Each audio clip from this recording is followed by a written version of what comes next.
तैयार रहिए। स्टार्ट। इसे कहते हैं ताश के पत्तों की तरह सब कुछ ढह जाना। स्टॉप।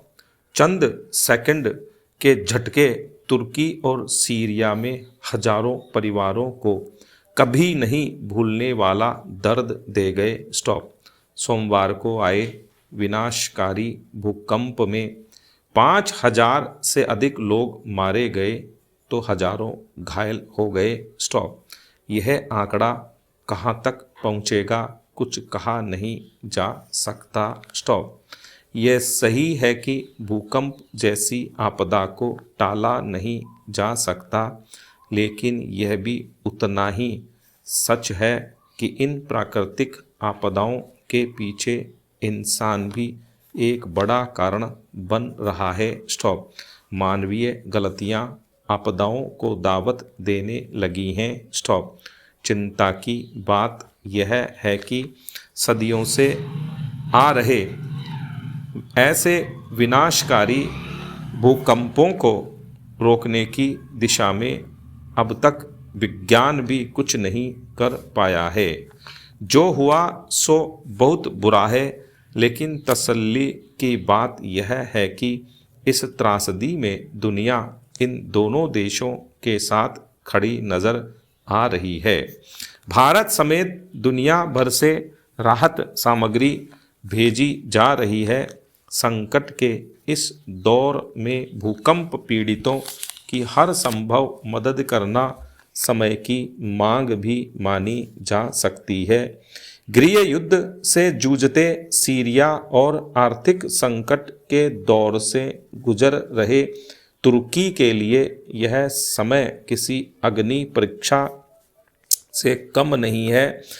हजारों करोड़ों की संपत्ति के नुकसान की भरपाई संभव नहीं है, खासकर सीरिया के लिए। सीरिया में विद्रोहियों के कब्जे वाले इलाके में राहत और बचाव कार्य शुरू नहीं हो पाए हैं। अराजकता के कारण इस इलाके में घायलों की संख्या का भी सही अंदाजा नहीं लग पाया है। संयुक्त राष्ट्र और विश्व के दूसरे संगठनों को इन दोनों देशों में बचाव और राहत पहुंचाने का काम अपने हाथ में लेना चाहिए। सीरिया में सरकार और विद्रोहियों को भी इस संकट काल में आपस में समझौता कर लेना चाहिए। यह समय मानवता को बचाने का है, लड़ने का नहीं। अस्पताल में भर्ती घायलों की जिंदगी बचाना प्राथमिकता होनी चाहिए।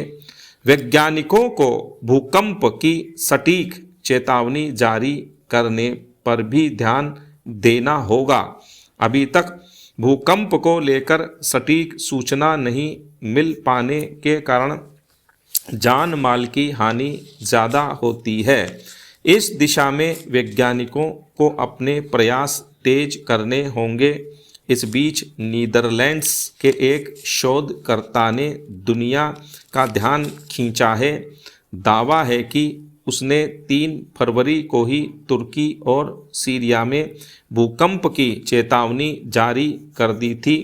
शोधकर्ता की चेतावनी के वैज्ञानिक आधारों का विश्लेषण करके इससे जुड़ा सच सबके सामने रखना चाहिए, जिससे आगे भूकंपों से होने वाले नुकसान से बचा जा सके। स्टॉप। पैरा। आज भरोसे का संकट सबसे बड़ा संकट बनकर उभरा है। स्टॉप। यह कोई हमारे यहाँ की ही समस्या नहीं है, अपितु समूची दुनिया की समस्या हो गई है। एक समय था जब राजनेता को मालिक मानकर सबसे ज़्यादा भरोसा किया जाता था, जो विज्ञापनों पर आंख मीचकर विश्वास किया जाता था। बैंकर्स पर तो संदेह का प्रश्न ही नहीं होता था। डॉक्टर हर युग में भगवान के समान पूजे जाते रहे हैं। शिक्षक को गोविंद से भी अधिक महत्व देने की बात कही जाती रही है, पर अब हालात तेजी से बदल गए हैं। इसके बाद भी डॉक्टरों पर आज भी सबसे ज़्यादा विश्वास है। हालांकि भरोसे का यह आंकड़ा औसतन 59% पर टिक गया है। IPSOS के अध्ययन में कोई भी वर्ग या पेशा 59% के आंकड़े को पार नहीं कर सका है। इससे यह तो साफ हो जाता है कि दुनिया के देशों में लोगों का भरोसा तेजी से कम होता जा रहा है। विश्वसनीयता के वैश्विक आंकड़ों में वैज्ञानिक और अध्यापक भी चिकित्सकों की तुलना में नीचे के पायदान पर हैं। अध्ययन में सामान्य राजनेताओं, सरकार के मंत्रियों, विज्ञापन प्रतिनिधियों और यहाँ तक कि बैंकर्स और पत्रकारों पर भी लोगों का भरोसा कमतर देखा जा रहा है। स्टॉप।